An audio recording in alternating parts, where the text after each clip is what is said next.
Oi, turma. Nós vamos conversar hoje sobre a administração das dietas que são feitas através de sondas, né? Então a gente chama de administração de dieta enteral. A dieta, a gente chama assim, né, por esse nome enteral, porque é toda aquela dieta que é feita através da sonda, né? As sondas que a gente pode introduzir pelo nariz e elas vão até o estômago ou até o intestino, ou elas podem ser também através pela gastrostomia, como a gente já conversou. As dietas elas podem ser administradas de diversas formas, né? Por uma sonda nasoenteral, nasogástrica, ou por uma gastrostomia, ou até mesmo por uma jejunostomia, né? Que a jejunostomia vai ser direto no intestino. Então, vamos começar conceituando o que seria uma nutrição enteral. Qual é a finalidade dessa nutrição?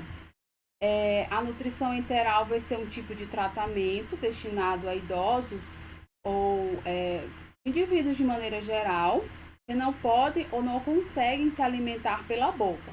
Então, para aqueles indivíduos que têm algum problema de deglutição ou de mastigação, ou alguns tipos de neoplasia de esôfago ou de boca, ou que estão fazendo algum tratamento, ou é uma forma definitiva de alimentação, de impedimento, né, dessa alimentação por via oral, eles vão precisar fazer o uso dessas sondas. Se for algo a longo prazo, algo que realmente ele não vai mais conseguir se alimentar pela boca, não tem mais condições de fazer esse tipo de alimentação, então a equipe de saúde ela parte para uma gastrostomia ou uma jejunostomia, né? Porque o idoso, o indivíduo, ele coloca-se uma sonda enteral nele, mas é algo que não pode ser, não é aconselhado, né, que fique por muito tempo. Então, se é uma coisa a curto prazo, tudo bem, faz o uso da sonda, né, algum tratamento, algo assim. Mas geralmente, quando é a longo prazo, se é para sempre, ele não vai ter mais condições de se alimentar de outra forma. O ideal é que o médico, né, a equipe toda de saúde, eles trabalhem na ideia de uma alimentação por gastrostomia ou por jejunostomia, dependendo do quadro dele, né, do idoso. Mas aqui eu vou falar de maneira geral sobre a administração enteral. Vocês vão ver que eu vou falar mais sobre as sondas, mas os cuidados que a gente vai ter nessa administração por sonda, nasogástrica ou nasoenteral, elas também vão se estender para as gastrostomias, tá? Porque os cuidados de obstrução, de administração de água antes e após, administração de medicamentos, também vão se estender para esses outros dispositivos, né? A jejunostomia e a gastrostomia. Então, quando o paciente não tem mais essa condição de se alimentar, né? Ou então ele não consegue ou ele não pode por algum problema de saúde, a gente lança a mão do uso dessas sondas. Nós temos aqui duas figuras, uma no meio e outra na ponta da direita, que a do meio é uma sonda nasogástrica, porque ela é diferente da nasoenteral, porque vocês percebem que na ponta dela, onde está ampliado, ela tem uma ponta diferente da outra. Essa da direita, a figura da direita, ela tem uma ponta com material diferente, é um materialzinho radiopaco, né? É um material feito de tungstênio, e esse material ele vai facilitar em duas coisas, tanto na migração dessa sonda até o intestino pelo peristaltismo, quanto na localização, na visualização dela no raio-x. Por exemplo, passei a sonda aqui no paciente, né? A enfermeira passou a sonda nesse paciente, uma sonda nasoenteral, que é essa da ponta da direita do vídeo de vocês. Aí, como eu quero que seja uma sonda nasoenteral, né? Eu quero que ela fique no intestino e não no estômago. eu preciso que ela vai entrar até o estômago, mas eu preciso que ela migre, ela vá andando de acordo com o peristaltismo e porque ela tem essa pontazinha aqui diferente, ela vai até o intestino. Então ela precisa caminhar, né, entre aspas, até o intestino. Ela não é para ficar no estômago, né? A gente quer que ela fique no intestino, porque por algum motivo esse paciente, esse idoso, não pode receber a dieta direto no estômago. Ela precisa ser introduzida no intestino, já lá mais para frente, né, do nosso sistema gastrointestinal. Então, essa pontinha diferente aqui, ela serve para isso. Ela vai migrar com o peristaltismo, ela vai chegar até o intestino e também eu vou visualizar ela no raio-x, porque quando eu passo a sonda desse modelo, eu preciso fazer uns testes, tanto essa quanto a outra. Eu preciso fazer testes, né, para saber se essa sonda está bem colocada, se ela não está enrolada ou se ela não foi para um outro lugar que não o estômago ou o intestino. E na nasoenteral eu vou fazer um raio-x, o paciente faz um raio-x assim que coloca, né, pouco tempo depois que coloca a sonda, para saber se realmente ela está no lugar. E esse material de tungstênio que eu falei para vocês, ele é radiopaco na hora do raio-x, então ele aparece lá no raio-x e eu consigo saber se ele está no intestino ou se ele ainda está no estômago, ou se ele ainda se ele não foi para o local certo, porque muitas vezes eu posso passar uma sonda e erradamente ela ir para perto do pulmão.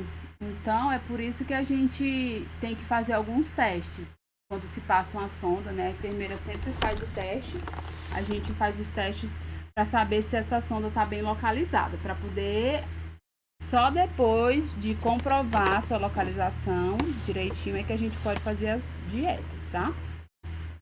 Mas é isso, a diferença principal é essa, porque uma é até o intestino, até o estômago, que não tem a pontinha radiopaca, que é essa mais simples, normal, da figura do meio, e a nasoenteral, que é essa que tem a ponta radiopaca, que ela vai ter que ir até mais um pouquinho, ela é mais compridinha do que a outra, né, porque ela vai até o intestino.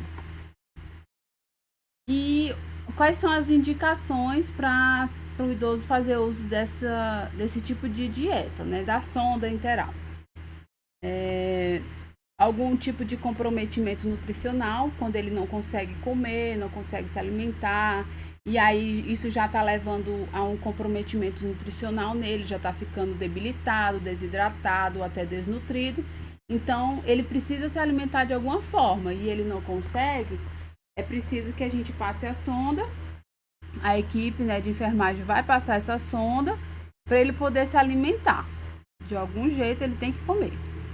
É indicado também em situações de disfagia. O que é isso? A dificuldade de deglutir. O idoso, ele, nesse caso que ele tem alguma disfagia, ele vai ter uma dificuldade de deglutição, de engolir. Então, se ele não consegue engolir, ele não tem condições de comer normalmente, né? Mastigar, engolir a comida. Então, é preciso fazer uso da sonda. Quando tem algum comprometimento oral, de câncer de boca, por exemplo, e aí nesses casos ele também não vai ter condições de se alimentar pela boca. Em anorexia grave, naquele paciente bem emagrecido, bem desnutrido, que ele não tem condições de comer, de se alimentar, ele não vai ter forças nem para isso, então precisa passar uma sonda para poder recuperar esse quadro nutricional dele.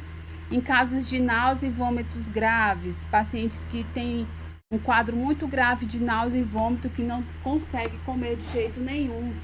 Então, é preciso fazer isso também. Usar a sonda. E aqueles que têm lesão do sistema nervoso central que não vão também apresentar condições de se alimentar pela boca. Então, nessas situações, a equipe decide por passar uma sonda para ele poder recuperar seu quadro nutricional. E aí, se esse quadro se prolongar, se isso for prolongado, vai ser preciso pensar em outras alternativas de alimentação, como a gastrostomia e a jejunostomia, que eu falei para vocês. Aqui é uma figura do que eu tinha explicado anteriormente. A sonda nasogástrica é essa da figura 1, que é a sonda que vai até o estômago, ó. Ela vai do nariz até o estômago. E a nasointeral é aquela que vai do nariz até mais um pouco além, ela vai até o intestino, né? E intestino que eu falo, o intestino delgado, porque é o que logo após o estômago é o intestino delgado, depois, né, o grosso é depois do delgado. Então, o primeiro intestino que a sonda vai encontrar é o delgado e é onde ela vai ficar localizada, tá bom? Só para vocês conseguirem visualizar melhor. Então, ela passa do estômago, ela vai além disso. E a outra modalidade, as outras que eu falei para vocês, é a gastrostomia, que é aquela sonda que vai direto aí no estômago. Isso aí já é feito pelo cirurgião, né? O médico é quem vai fazer. As outras não, né? A enfermeira, na verdade, pode fazer, o técnico não faz. A enfermeira é quem faz essa passagem da sonda nasogástrica ou nasointeral, mas a gastrostomia é um procedimento cirúrgico, então é um procedimento rápido, né? Não é muito complexo, mas é feito pelo cirurgião. E a jejunostomia também é feito pelo cirurgião, porque vai ser uma aberturazinha já no intestino. O paciente vai receber alimentação direto no intestino. E aí é importante que a gente explique, que vocês entendam, que cada localização dessa, a dieta vai ser diferente. Então, se o meu idoso ele tem uma gastrostomia, a dieta vai ser diferente da jejunostomia, né? Porque vai ter que ser uma dieta que não vai não vai sofrer a ação do suco gástrico. Então, a dieta é diferenciada. Mas isso tudo precisa ser prescrito pelo nutricionista. A gente não pode pegar da nossa cabeça, fazer lá uma receita caseira ou comprar a dieta industrializada que existe no mercado para ser comprado e colocar, porque um paciente usa pela sonda nasogástrica e o outro usa a jejunostomia, que a gente vai utilizar a mesma dieta, tá? Porque são locais diferentes e a absorção de cada local desse é diferente, o metabolismo dos alimentos em cada local é diferente, tá bom? Então, aqui é a colocação da sonda interal. Vocês não vão fazer essa colocação, mas eu vou mostrar para vocês, para saber como é que é o procedimento de colocação da sonda, para vocês saberem a importância da fixação dela e do cuidado dela. Ela vai fazer aqui a demonstração num boneco, mas dá para a gente entender bem direitinho. Ela é uma sonda que é colocada pela enfermeira ou pelo médico, né? O técnico não faz isso. É um procedimento simples, é indolor, mas é incômodo, né? Que a gente vê relatos de pacientes que dizem que incomoda na passagem, mas não é necessariamente uma dor, né? Eu não sei dizer com conhecimento de causa, mas o que eu sei é dos pacientes que falam. E não é que vá doer, mas incomoda. E esse incômodo ele pode provocar uma náuseazinha, né? Um desconforto na hora da passagem, na garganta e também no nariz, porque querendo ou não, é uma sonda que está sendo introduzida e então vai incomodar mesmo, né? Na hora de passar. O tempo de utilização vai depender da orientação médica e das condições de saúde do idoso, mas eu digo para vocês que geralmente, se for um tempo prolongado ou um tempo indeterminado ou para sempre, a equipe médica vai pensar em uma outra alternativa além da sonda, tá? Então aqui eu vou mostrar o vídeo para vocês na demonstração.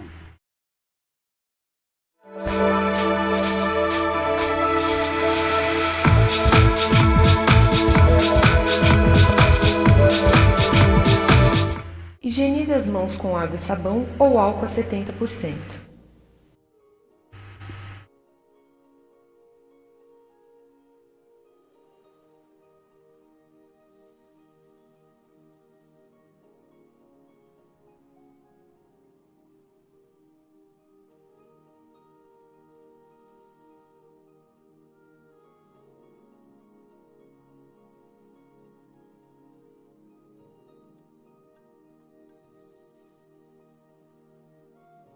Com a fita hipoalergênica, prepare a fixação que será usada na sonda.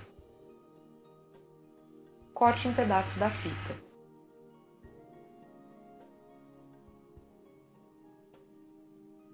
Atenção para os cortes nas pontas.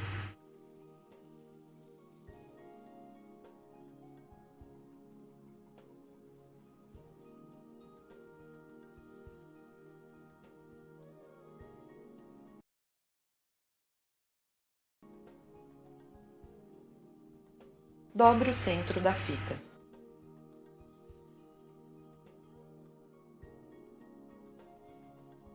A fixação está pronta. Após reunir o material necessário, direcione-se ao quarto do paciente. Se apresente. Solicite que informe o nome completo e data de nascimento, conferindo com as informações da prescrição médica e pulseira de identificação do paciente. Informe o procedimento ao paciente. Atenção para os materiais necessários.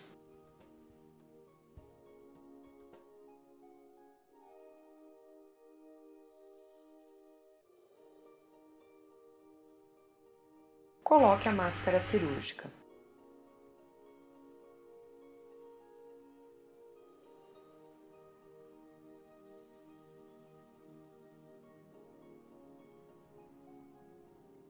Os óculos de proteção.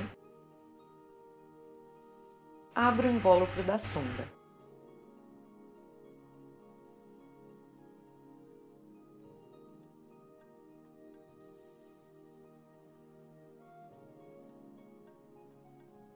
A gaze, a seringa,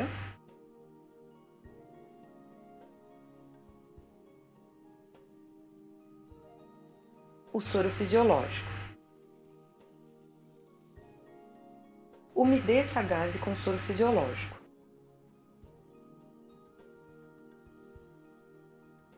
Calce as luvas de procedimento.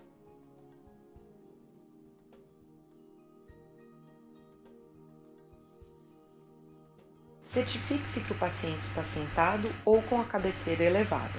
Coloque papel toalha no tórax do paciente. Ofereça um papel para ele.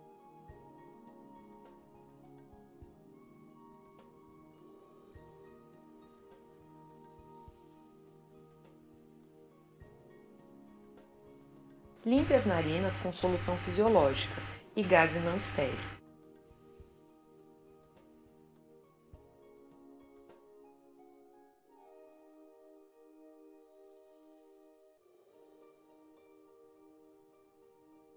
Realize a medida da sonda, da ponta do nariz até o lóbulo da orelha e apêndice xifoide.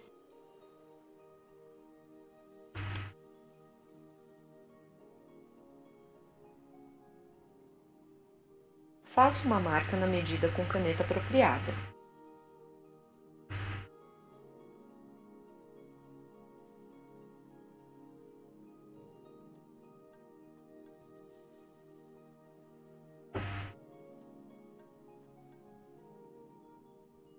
Lubrifique a sonda com xilocaína gel.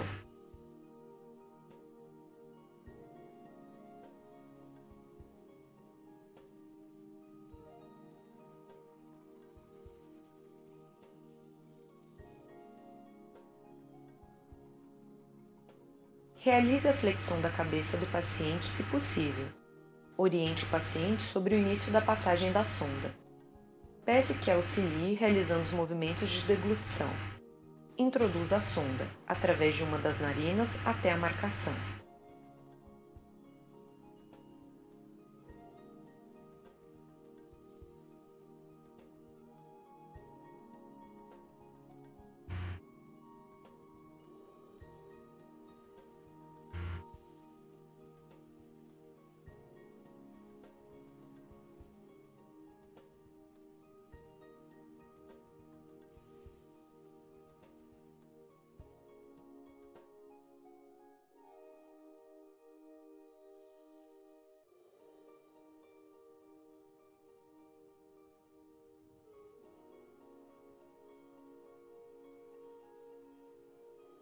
Fixe a sonda firmemente no nariz.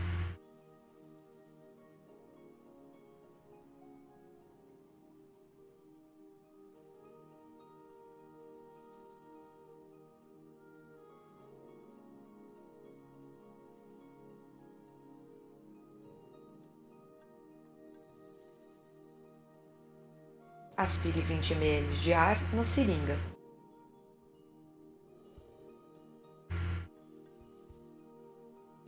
Conecte a seringa na sonda. Posicione a campânula do estetoscópio na região epigástrica do paciente.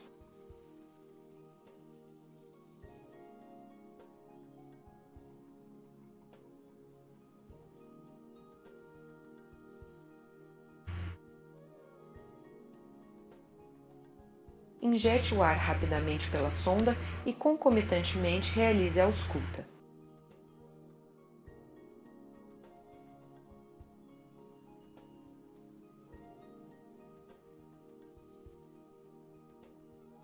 Realize a aspiração do conteúdo gástrico.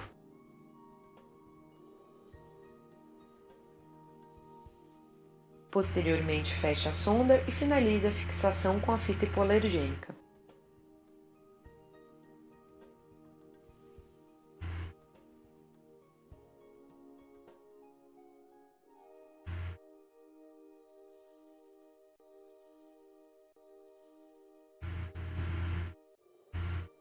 Pronto, então era isso, né? Vocês viram aí a questão da Recolha e despreze o passagem da material sonda, adequadamente. né? Vocês não vão passar, mas é bom que entendam que precisa dessa fixação externa e essa fixação às vezes precisa até ser trocada, porque no momento do banho, por exemplo, essa fita pode ir se desgastando, né? E sujando e precisa ser trocado. E aí vocês têm que ter muito cuidado com a questão dessa sonda sair. Porque se ela sair, a gente não vai reposicionar ela, né? Não vai colocar, né? Reintroduzir essa sonda, não. Aí vocês vão precisar procurar a equipe de saúde para fazer isso. Os próximos slides aqui. E aí, o que eu vou fazer quando tem algum problema com essa sonda? E outra coisa que eu não falei sobre a sonda interal, que é a que vai até o intestino, ela vem, dentro dela, ela vem um fio guia, que é esse que está aparecendo na foto, né? É um arozinho metálico que vem dentro, que serve só para ser usado no momento da passagem. A enfermeira está passando a sonda e esse fio guia está dentro da sonda, para deixar ele mais duro, porque como é uma sonda muito mole, não teria condições de passar a sonda, por ser mole demais, né, no paciente. Então eu preciso que ela fique mais rígida. E aí, então, tem esse fio guia dentro dela, para deixar ela mais rígida e passar.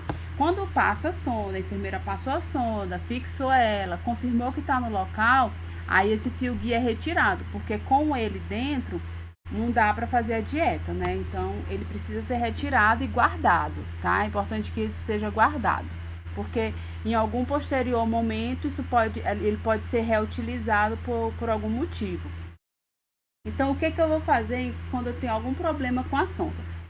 Se a sonda, no caso de alguma obstrução, ou rachou, furou, ou a sonda saiu parcialmente, saiu só um pouquinho, né? Vocês viram lá no vídeo que ela faz uma marcação na sonda, porque ela mediu, né?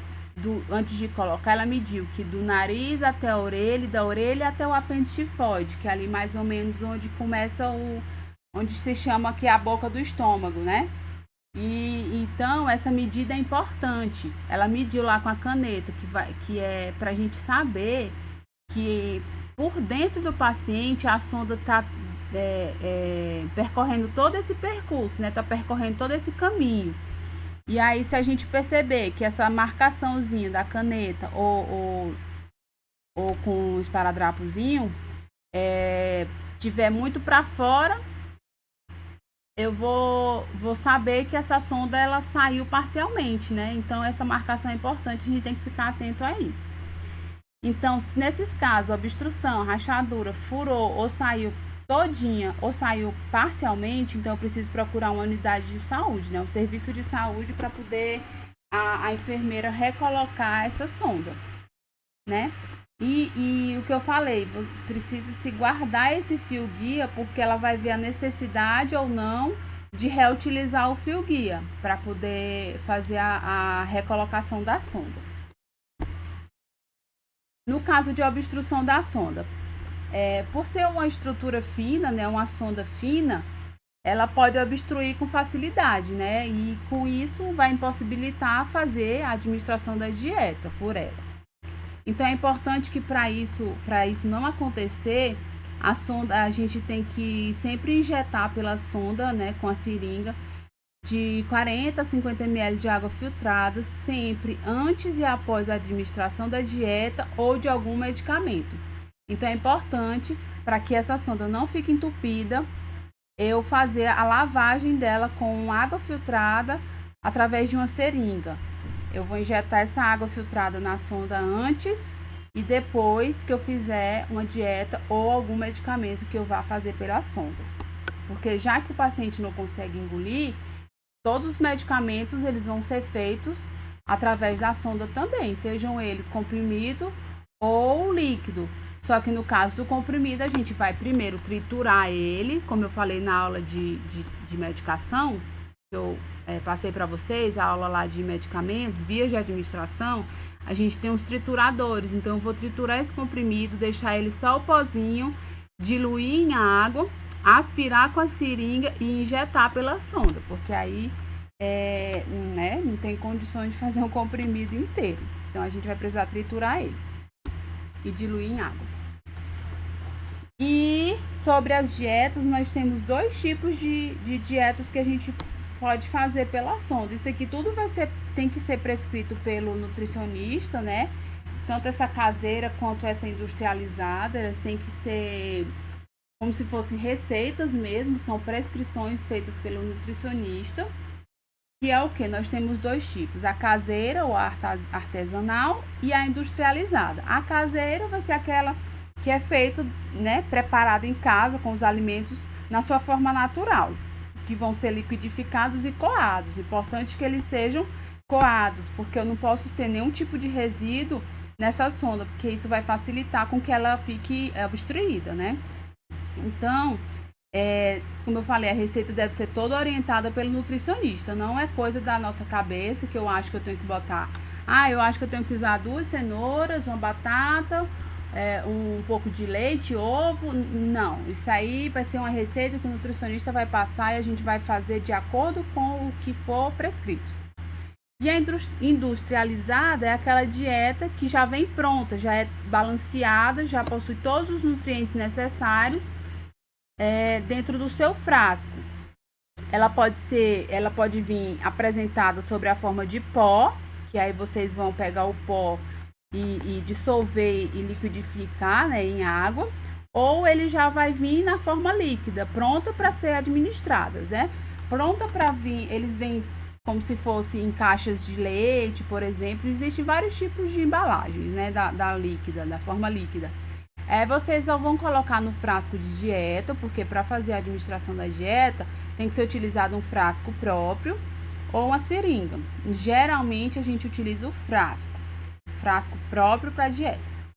E aí na forma de pó vai ser só diluir isso em água, se necessário liquidificar para ficar mais homogêneo, bem dissolvido, e também colocar-se dentro do frasco para poder fazer a administração da dieta. A artesanal também, né? A caseira também, ela não vai ser liquidificada e coada, então todas elas vão ter que ser colocadas dentro do frasco para poder ser administrado pela sonda. Mais na frente eu vou mostrar um vídeo que vocês vão conseguir entender melhor sobre isso. Aqui a gente vai conversar mais sobre os preparos e os cuidados com essa dieta e essa sonda. Então, para preparar uma dieta caseira, artesanal, né, eu vou primeiro lá fazer a quantidade necessária que eu vou utilizar. Eu não posso fazer uma dieta, fazer a caseira e deixar por muito tempo, utilizar ela por vários dias. Não, ela tem que ser feita no dia. Vou higienizar as mãos, preparar a dieta no local limpo, né? Como uma alimentação normal pra gente, né? Tem que fazer todo esse processo. Separar os ingredientes que vão ser utilizados, verificar a questão da validade, lavar as embalagens dos ingredientes antes de abrir, é importante também. Se eu for utilizar alguma embalagem, algum tempero, não sei, né? Eu preciso lavar essa embalagem, higienizar as verduras, enfim. Vou fazer mensuração correta dos ingredientes, conforme a prescrição do nutricionista. Se é uma cenoura, é uma cenoura. Se é 100 gramas de cebola, se é tantas gramas de cebolinha, quantidade de arroz. Então, tudo isso vai ter que ser prescrito pelo nutricionista. Ele é que vai nos dizer. E aí eu vou vou bater todos os ingredientes no liquidificador com água filtrada ou fervida, né, fria. E vou bater isso tudo, vai ficar aquela coisa homogênea, aquele caldo homogêneo. E eu vou coar na peneira. É importante que mesmo que fique aquele caldo que a gente acha que não tem resíduo nenhum, eu preciso sempre usar a peneira para deixar ela sem resíduo algum. Todo tipo de resíduo vai ficar ali na peneira. O que eu vou introduzir vai ser só a dieta límpida, né, sem resíduo. Conservar a dieta na geladeira em recipiente tampado, de preferência de vidro, né, ou de louça, porque facilita a higienização, né? Se eu utilizar recipientes de plástico, com o uso, ele vai ficando impregnado e aí a higienização das dietas anteriores vão ser mais difíceis, né? Vai sempre ficar algum resíduo, né? O risco de ficar algum resíduo é grande. E em dias de calor, eu vou retirar essa dieta da geladeira, apenas o volume que eu vou utilizar, que eu vou administrar, de 15 a 30 minutos antes de administrar. E nos dias que são mais frios, eu vou deixar fora da geladeira por mais tempo, até 1 hora antes, né? Porque eu preciso administrar a dieta nesse idoso com ela em temperatura ambiente. Eu não vou administrar ela nem quente nem gelada. Eu preciso que seja em temperatura ambiente. Não preciso aquecer, né? Porque eu não vou administrar ela quente no paciente, nem gelada. E aqui é utilizar a dieta apenas no dia do preparo. Então, se sobrou, deve ser desprezado. Eu não posso reutilizar. Não posso fazer essa dieta, deixar ali, por exemplo, fiz uma quantidade que passou daquela quantidade prescrita, né? Eu não posso usar ela para o outro dia, tá? Eu não posso reutilizar ela. Isso tudo o nutricionista vai ter que fazer as orientações com relação a isso, acondicionamento, preparo e tudo mais. E nas dietas que são industrializadas, aquelas que são em pó, porque eu tenho a industrializada em pó e aqui já vem líquida, né? Nesse caso aqui, a em pó. Existem várias embalagens. Vocês estão vendo na figura aqui que tem uma que é na lata e tem a outra apresentação de pó que é no saco, como se fosse aqueles leite em pó, né? Então, eu vou ter que verificar se a embalagem está dentro do prazo de validade, se não está danificada, fazer a higienização dessa embalagem também é importante, com água e sabão antes de abrir. Utilizar a quantidade de dieta em pó prescrita pelo nutricionista. Se são 2 colheres, eu vou botar 2 colheres. Se são 3, eu vou 3. Então, eu tenho que botar de acordo com o que ele passar. Utilizar a quantidade de água filtrada também é recomendada para poder...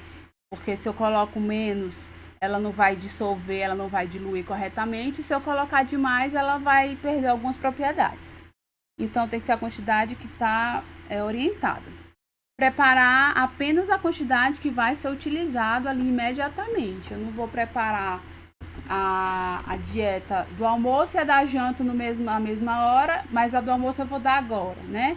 E a da janta não, vou guardar aqui, só vou dar 7 horas da noite. Não, a dieta que vai ser dada, ela tem que ser preparada naquele momento. Não posso guardar para depois, não. E as dietas que são industrializadas, mas elas vêm na preparação líquida. Nós temos aqui algumas figuras. Elas podem já vir no frascozinho, num frasco de dieta. Esse daqui é de 1 litro, né? Então, eu vou precisar colocar no outro frasco para fazer a administração. Eu posso vir numa caixinha, ou eu posso vir num saquinho, assim, parecendo um saco de leite, só que ele tem uma pontinha que eu vou conseguir tirar esse líquido e colocar no outro frasco. Então, vai vir de várias formas.